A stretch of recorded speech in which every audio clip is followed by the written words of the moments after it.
Assolto dal concorso esterno all'associazione mafiosa perché il fatto non sussiste, ma colpevole per voto di scambio con l'aggravante di avere favorito Cosa Nostra, esclusa la violenza, con pena sospesa. E la sentenza della Corte d'Appello di Catania che riforma quella di primo grado nei confronti dell'ex presidente della Regione Sicilia, Raffaele Lombardo. Il 19 febbraio del 2014 l'ex leader dell'MPA era stato condannato a 6 anni e 8 mesi con il rito abbreviato.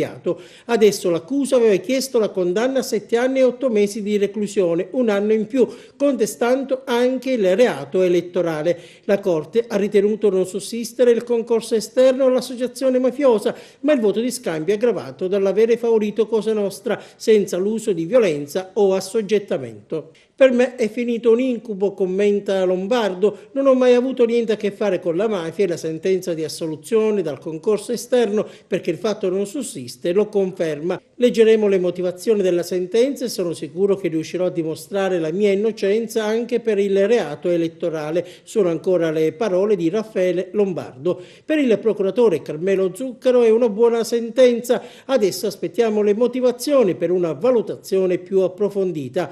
È un fatto di notevole gravità, spiega ancora, che un candidato a presidente della regione abbia avuto i voti da Cosa Nostra e che questo abbia giovato a Cosa Nostra. Secondo l'accusa, per 10 anni Lombardo avrebbe avuto contatti con esponenti mafiosi, coinvolto in uno stralcio dell'inchiesta Iblis dei carabinieri del ROS nel novembre del 2010 su presunti rapporti tra Cosa Nostra, politica e imprenditori.